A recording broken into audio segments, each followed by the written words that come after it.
시청자 여러분 안녕하십니까? 레디 개장 시그널 진행의 김민아입니다. 드디어 SK하이닉스가 금요일장에 나스닥에 상장을 했습니다. 공모가 대비 13% 상승을 하면서 정말 성공적으로 데뷔를 치렀는데요. 한국 코스피 시장에 상장되어 있는 본주의 가격보다 무려 16%나 높은 프리미엄을 가져가고 있기 때문에 이러한 부분이 우리 국내 시장, 특히 본주의 가격에는 어떤 영향을 줄지 이목이 쏠리고 있는 상황입니다. 지난주 우리 시장을 조금 돌이켜보면 여전히 녹록지 않은 시장인 것 같습니다. 그동안 시장이 조금 크게 하락할 때마다 매수로 대응을 했던 개인 투자자들마저 지난주 시장의 하락에는 매도로 대응을 했습니다. 이렇게 투심이 조금 위축된 상황 속에서 지난 금요일장은 코스닥이 조금 반등을 하는 모습이었는데요.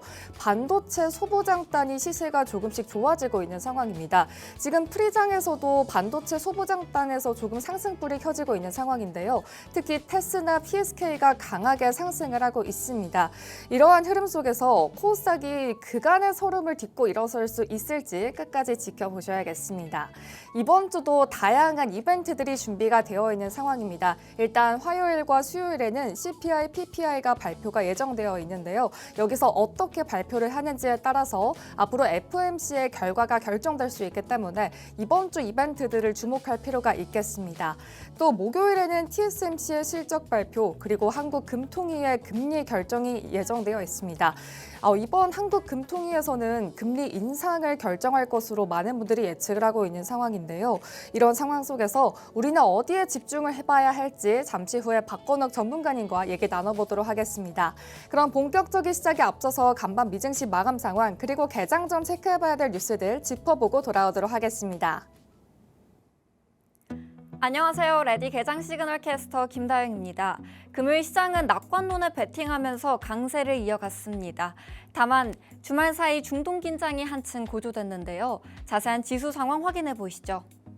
3대 지수 동반 상승 마감했습니다.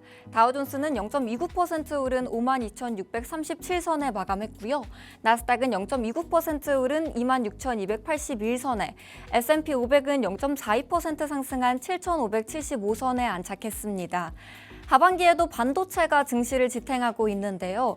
SK하이닉스가 나스닥 상장 첫날 13% 오르면서 성공적인 데뷔전을 마쳤고요. 트럼프 대통령이 휴전은 끝났지만 대화는 지속하겠다고 하자 시장은 일단 호재에 집중했습니다. 다음으로 시총 상위 종목도 확인해 보시죠. 먼저 상위단에선 희비가 엇갈렸습니다. 엔비디아 4% 넘는 강세 기록했습니다. 최근 중국의 자체 칩 개발과 칩셋 지연 루머로 일시적인 조정을 받았는데요. 월가에서는 AI 인프라 확충 기조가 여전히 강력하다는 분석을 내놓으면서 강한 매수세가 유입됐습니다. 애플은 소폭 하락했습니다. 애플이 오픈AI를 상대로 대규모 소송을 제기했다는 소식이 전해졌는데요. 오픈AI로 이직한 전직 직원들이 내부 기밀 정보를 탈취했다고 주장했습니다. 블룸버그는 이번 사건을 블록버스터급 소송이라고 칭했는데요. 이번 충돌은 단순한 영업비밀 분쟁을 넘어 차세대 인공지능 기기 시장의 주도권 다툼으로 해석됩니다. 알파벳은 0.48% 약세 기록했습니다. 오스트리아 데이터 센터에 10억 유로를 투자한다는 소식이 전해졌고요. 생성형 AI 활용 여부를 확인할 수 있는 광고 투명성 기능도 새롭게 도입했는데요. 인공지능 인프라와 신규 서비스 확대로 경쟁력 강화에 속도를 내고 있습니다.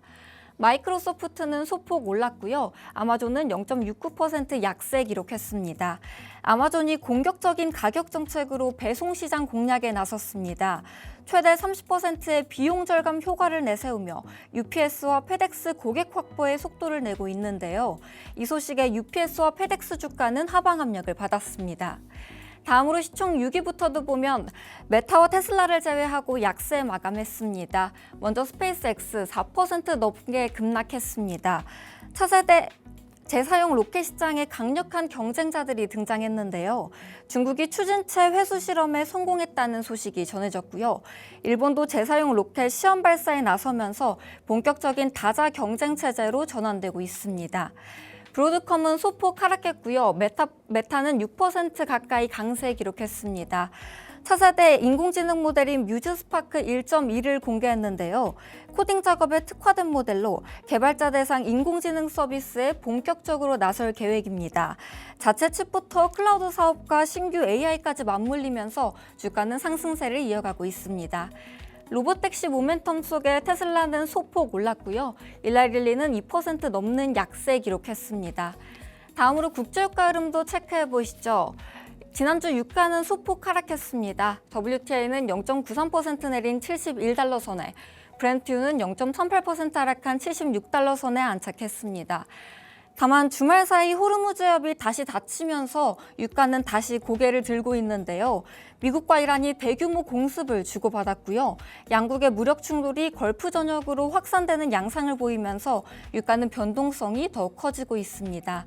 다음으로 금은 시세도 체크해 보시죠. 금은 선물은 하락했습니다.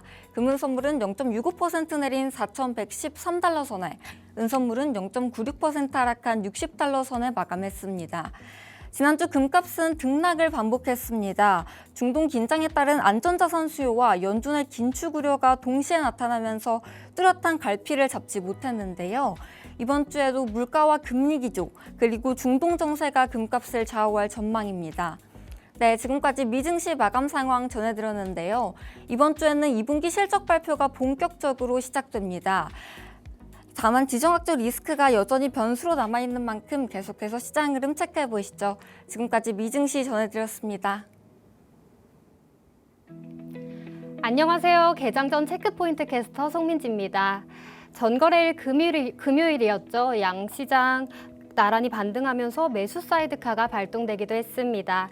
그 흐름이 오늘까지 이어질 수 있을지 주말 동안의 이슈들과 개장 전 체크포인트 함께 살펴보시겠습니다. 먼저 첫 번째 체크포인트입니다. SK하이닉스 ADR이 지난 10일 성공적으로 뉴욕 나스닥에 상장했습니다. 거래 첫날 확정 공모가였던 149달러를 가볍게 넘어서더니 장중에는 177달러까지 치솟으며 시장의 높은 관심을 받았는데요. 첫날부터 무려 13% 가까이 급등한 168달러로 거래 마감했습니다.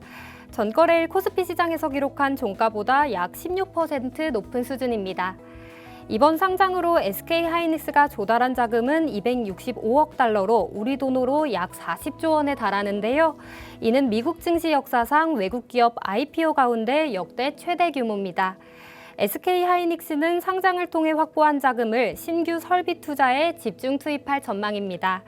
이로 인해 외환시장의 달러 공급이 대규모로 늘어날 것으로 예상되면서 최근 원달러 환율 상승 압력을 낮추는 요인으로 작용할 것이라는 관측도 나오고 있습니다. 오늘 프리장 상황은 하락 모습 보이고 있는데요. 정규장에서는 투자 심리를 회복할 수 있을지 지켜보셔야겠습니다. 두 번째 체크 포인트입니다. 또다시 불안해진 중동 소식입니다. 현지 시간 12일 이란이 불법 항로로 해협을 통과하려는 시도가 반복되고 있다며 호르무즈 해협을 다시 봉쇄하겠다고 밝혔습니다. 미국은 이란이 호르무즈 해협을 통제하지 않는다며 항행의 자유가 보장될 수 있도록 배치하고 대비하고 있다고 반박했는데요. 또한 상선을 위협하는 이란을 상대로 추가 공습을 개시했습니다. 미국 대통령은 지난 10일 미국은 이란 측에 휴전이 종료됐다고 트럼프 대통령은 단호하게 밝혔는데요. 전쟁 기간 배럴당 120달러를 넘어섰던 국제유가는 호르무즈 해협이 점차 개방되면서 70달러 안팎으로 회복했습니다. 하지만 충돌이 재개되면서 국제유가 급등 우려가 또다시 커지고 있습니다. 이어서 마지막 체크 포인트입니다. 한국은행 금융통화위원회가 다가오는 16일 통화정책방향회의를 열고 기준금리를 결정합니다. 시장에서는 기준금리를 연 2.5%에서 2.75%로 0.25% 올리는 결정이 매우 유력하게 거론되고 있습니다. 지난달 소비자 물가지수는 3.2%로 물가 안정 목표인 2%를 크게 넘어선 상황인데요.